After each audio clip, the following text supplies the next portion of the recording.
Tercera cualidad. La libertad. Paso 9. Ver la forma permanente en acción. Se observa que la forma permanente aparece aún en la diversidad de los fenómenos, sean subjetivos u objetivos. La forma permanente actúa por su propia necesidad. El salto de secuencia, la ruptura del solipsismo. Acá hay una notita, Gloria, que dice solipsismo, del latín, proviene del latín solus ipse, y quiere decir uno mismo solo. Es una forma radical de subjetivismo, una forma radical, según la cual solo existe o solo puede ser conocido el propio yo. Ruptura del solipsismo. Aún en la diversidad de los fenómenos hay una forma permanente, entendiendo por forma la estructura acto-objeto, conciencia, mundo. Se puede tener diversidad de presentaciones, pero es efímera. Pasa de un punto A a un punto B, tiene cambio de posición, pero se me presenta siempre la forma permanente. Compruebo que esa realidad diversa es la misma presentación, pero en distintos campos. Observo que lo permanente puede cambiar de posición. Lo permanente puede ser visto en dinámica. Esa forma permanente siempre tiene esa fijeza en sí. Se me presentan las cosas con variaciones, pero tras las variaciones se observa la permanencia de la forma. El mundo y la conciencia existen de un modo permanente, pero hay variaciones en esa permanencia. La forma es permanente en sí, pero diversa en sus manifestaciones. Esos actos objetos se requieren mutuamente y no se pueden explicar el uno sin el otro. Todo lo que ocurre con la economía de la conciencia tiene que ver con el mundo. Es la conciencia quien da razón de ese mundo. Ahí están los fenómenos naturales. ¿Y cómo se revela su significado si no es porque existe una conciencia? El mundo como tal no existe sin la conciencia. El planeta Tierra no existe como mundo, sino con la participación de la conciencia que da identidad a todo. Al descubrir que la estructura conciencia-mundo es válida para toda conciencia y actúa por su propia necesidad, se produce la ruptura del solipsismo, iniciada a partir de la pregunta por la intersubjetividad en el paso 8. Bueno, avanzamos al 10. Ver lo que no es movimiento-forma. Puede intuirse un ámbito ajeno a la forma y al movimiento forma que no surge como la nada, sino como aquello que no es movimiento forma. No se me incómodo. Es decir, como aquello que se aprende como existente en relación con el movimiento, aunque sus características sean diversas a las del objeto tomado como referencia. Este no es movimiento-forma, no depende del encadenamiento.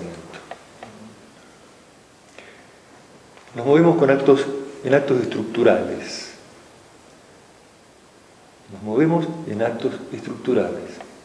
Lo que no es acto, objeto, es el complemento de lo que es objeto. Es como el complemento del mundo. Lo que le falta al ángulo para completarse. Es como el negativo de la película. Se trata de todo lo que le falta a mi conciencia y es gracias a eso que puede moverse. No surge como la nada lo que no es movimiento-forma. No me quedo con la nada.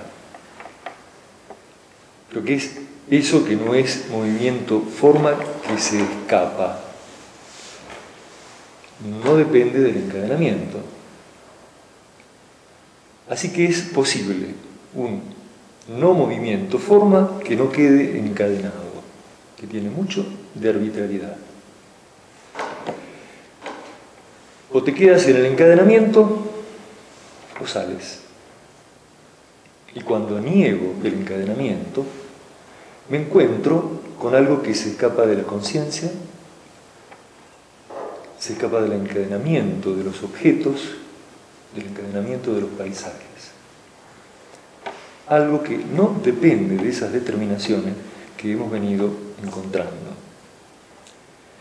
Al darse esa intuición, comprensión, se produce una ruptura de nivel. Y seguimos con el paso 11. Ver lo que es y lo que no es como lo mismo. Se observa al movimiento-forma y a lo que no es movimiento-forma como lo que es. Descubro que el movimiento-forma y el no movimiento-forma son, que tienen una misma identidad esencial.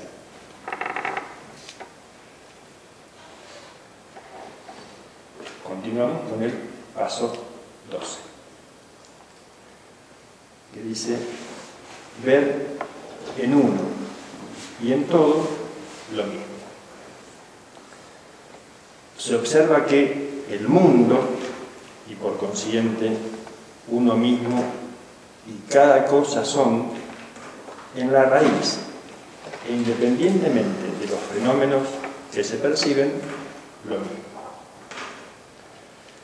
Desaparece toda distinción entre yo y lo otro y entre las cosas mismas.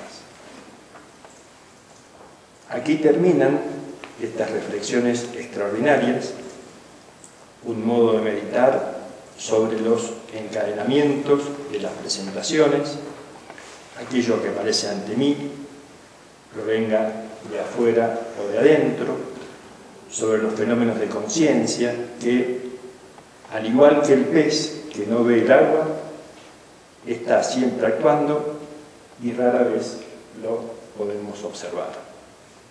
Esta reflexión nos lleva a la abstracción máxima, a aquella vivencia de lo profundo, donde lo que es y lo que no es se registran como lo mismo.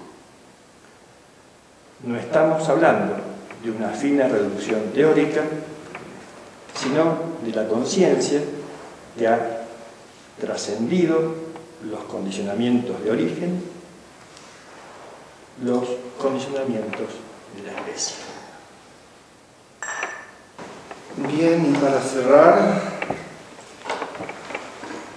diríamos que aquella situación de asfixia de la segunda cuaterna puede finalmente encontrar su salida en la tercera cuaterna, si al trabajar con perfección en estos pasos se llega a la experiencia de las estructuras universales definitivas. Entonces aparece otra realidad.